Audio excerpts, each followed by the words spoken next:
There have been the proposed bans of the Chinese-based app TikTok and the shooting down of spy balloons and other unidentified aircraft from China. Now, a new investigation by the Associated Press finds China has a lot of fans in the U.S., especially in Utah.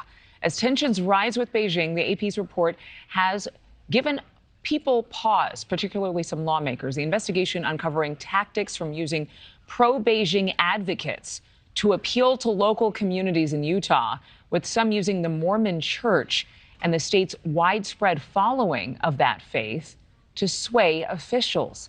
Sam Metz is one of the reporters behind the story. Sam, I think when people hear it on its face, it's like, wait a minute, what? What's going on in Utah? How much is this tied to the Mormon faith, specifically to the missions trips that so many must take as a part of that church? Well, thank you for having me, and good question. So what we found is just one case study in what national security officials have called a 50-state strategy. And in Utah, that strategy is very tailored to local cultural specificities that have a lot to do with the Mormon church. So we found that some China-friendly advocates who are working in the Utah State House are often appealing to lawmakers directly, using overtures, quoting scripture, quoting the Book of Mormon, and using that to convince them to vote for or against resolutions and legislation that China believes are friendly or disfavorable to its agenda. What are China-friendly advocates? What in the world does that mean? So we found that there are several Utah residents with documented connections to what experts believe are Chinese spy agencies. One of them is a professor at a state university, Weber State, which is in northern Utah. He's a professor of information science. He was on the payroll of province Liaoning for more than a decade while he was lobbying, while he was advocating various things to Utah lawmakers. He accompanied them on trips.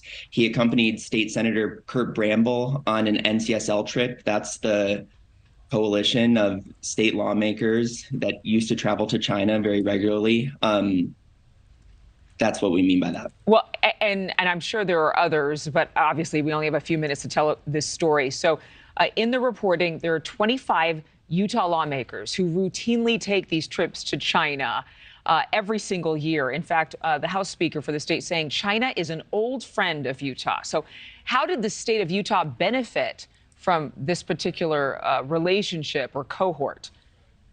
So that's a good question, Adrienne, and that's one that we've asked local lawmakers. None of these trade missions or cultural exchanges have resulted directly in economic benefit for Utah. Lawmakers have told us that they see the benefits as much more intangible, having to do with tourism, the kind of overall trade environment, and general diplomacy. But none of them could point to specific benefits for Utahns, their constituents, or residents. It just kind of looks like a sanctuary or a sister city relationship, which a lot of cities across the country have, but it could be more. In your report, retired FBI counterintelligence agent Frank Montoya said if the Chinese can succeed in Salt Lake City, they can also make it in New York and elsewhere. Do you believe that there are similar campaigns where these advocates are supporting relations with China? I saw in one particular piece of the reporting that in some Utah schools, there were children who were writing letters to President Xi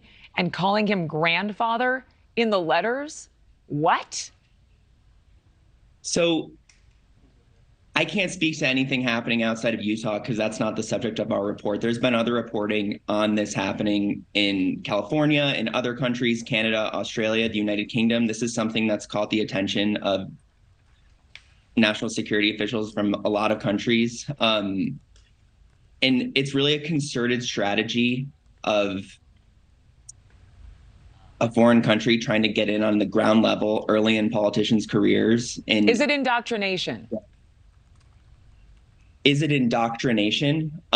It's influence, I think, is what national security officials have called it. And on that letter exchange, if I could get back to that, we found through public records requests that Utah school teachers were communicating with Chinese embassy officials to coordinate this letter exchange between Xi and fourth graders. These kind of exchanges are then covered widely in state-sponsored media in China, and they paint a picture of China having a lot of diplomatic successes in the United States. Thank you for watching. Go to newsnationnow.com to find NewsNation on your television provider. And don't forget to click the red subscribe button below to get more of NewsNation's fact-driven, unbiased coverage.